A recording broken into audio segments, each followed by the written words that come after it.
ಇನ್ನು ನನ್ನ ಸೋಲಿಗೆ ಕುಮಾರಸ್ವಾಮಿ ಅವರು ಕಾರಣ ಎಂಬ ಪ್ರೀತಂ ಗೌಡ ಹೇಳಿಕೆಗೆ ಕುಮಾರಸ್ವಾಮಿ ಅವರು ಪ್ರತಿಕ್ರಿಯೆಯನ್ನ ಕೊಟ್ಟಿದ್ದಾರೆ.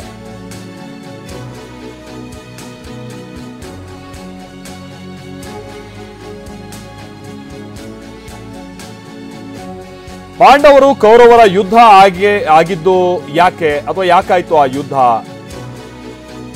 ಇಲ್ಲೂ ಹಂಗೇನೆ ಅಣ್ಣ ತಮ್ಮಂದಿರ ಹೊಡೆದಾಟನೇ ನಡೆಯೋದು. ಈ ದೇಶದ ಮಣ್ಣಿನ ಗುಣ ಅದು, ದಾಯಾದಿ ಕಲಹ. ಅದಕ್ಕೆ ನಾವು ವಿಶೇಷ ಅರ್ಥವನ್ನ ಕಲ್ಪಿಸಬೇಕಾಗಿಲ್ಲ ಅಂತ ಹೇಳ್ತಾನೆ ಪ್ರೀತಂ ಗೌಡ್ರನ್ನ ಈಗಲೂ ನನ್ನ ತಮ್ಮ ಆತ ಅಂತ ಹೇಳ್ತೀನಿ, ಯಾಕಂದ್ರೆ ನಾವು ಒಟ್ಟಿಗೆ ಕೆಲಸ ಮಾಡಬೇಕಿದೆ ಅಂತ ಪ್ರೀತಂ ಗೌಡ ಹೇಳಿಕೆಗೆ ಕುಮಾರಸ್ವಾಮಿ ಪ್ರತಿಕ್ರಿಯೆಯನ್ನ ಕೊಟ್ಟಿದ್ದಾರೆ. ಪ್ರೀತಂ ಗೌಡ ಏನ್ ಹೇಳಿದ್ರು, ಅದಕ್ಕೆ ಕುಮಾರಸ್ವಾಮಿ ಏನಂತ ರಿಯಾಕ್ಟ್ ಮಾಡಿದ್ದಾರೆ, ಬನ್ನಿ ಕೇಳೋಣ. ಅವ್ರು ಗೆಲ್ಬೇಕು ಅಂತ ಹೇಳೋದು ಸಹಜ. ಮೈತ್ರಿ ಜೊತೆಗೆ ನೋಡೋಣ, ಅದು ಯಾರಿಗೆ ಟಿಕೆಟ್ ಆಗುತ್ತೆ ಏನೋ ಅನ್ನೋದು ನಮ್ಗೆ ಗೊತ್ತಿಲ್ಲದೇ ಇರೋ ವಿಚಾರ ನಾನು ಯಾಕೆ ಮಾತಾಡ್ತೀನಿ.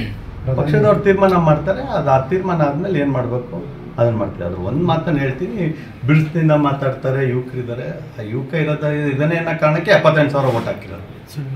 ಅವ್ರು ಹಾಕ್ಸ್ಕೊಂಡಿರೋ ಮತ ಎಲ್ಲೋಗಿದೆ ಅಂತ ಒಂದ್ಸಲಿ ಆತ್ಮಾವಲೋಕನ ಮಾಡ್ಕೊಂಡು MP ಚುನಾವಣೆ ಆದ್ಮೇಲೆ ಬೂತ್ ತೆಗೆದ್ಬಿಟ್ಟು ನೋಡ್ಕೊಬಿಟ್ರೆ ಯಾರ್ಯಾರ ಶಕ್ತಿ ಏನೇನೋ ಹಾಸನ ವಿಧಾನಸಭಾ ಕ್ಷೇತ್ರದಲ್ಲಿ ಅನ್ನೋದು ಈಗಿರೋ ಶಾಸಕರಿಗೂ ಗೊತ್ತಾಗುತ್ತೆ, ನಮ್ಮ ಮಾಜಿ ಮುಖ್ಯಮಂತ್ರಿಗಳು ನನ್ನ ವಿರುದ್ಧ ಬಂದು ಚುನಾವಣೆ ಮಾಡಿದಂಥವ್ರಿಗೂ ಗೊತ್ತಾಗುತ್ತೆ ನೈಜ ಶಕ್ತಿ ಏನೇನಿದೆ ಅಂತೇಳಿ. ಹಾಗಾಗಿ ಹಿರಿಯರಿದ್ದಾರೆ, ನಾನು ಅವ್ರ ಬಗ್ಗೆ ಜಾಸ್ತಿ ಮಾತನಾಡೋದಿಲ್ಲ. ಅವ್ರು ಏನೇನಿದೆ ಶಕ್ತಿಯನ್ನು ಆ ಶಕ್ತಿಯನ್ನು ವಿನಿಯೋಗಿಸ್ಕೊಳ್ಳಿ.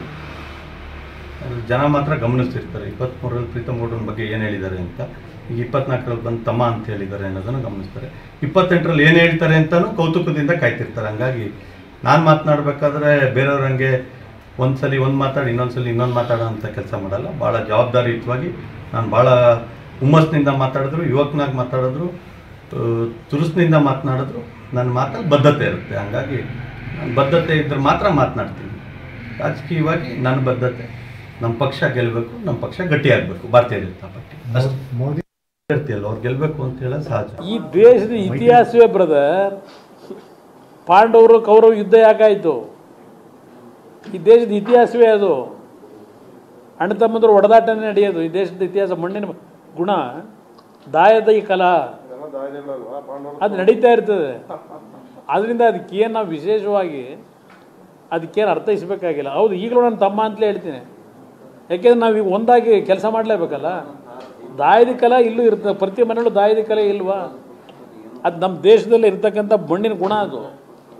ಅವ್ರು ಹೇಳಿಕೆ ಕೊಟ್ಟರು, ಅದಕ್ಕೆ ನಂದೇನು ತಕ್ಕಲಿ ನಡೆದಿರೋ ಘಟನೆ ಹೇಳಿದ್ದಾರೆ.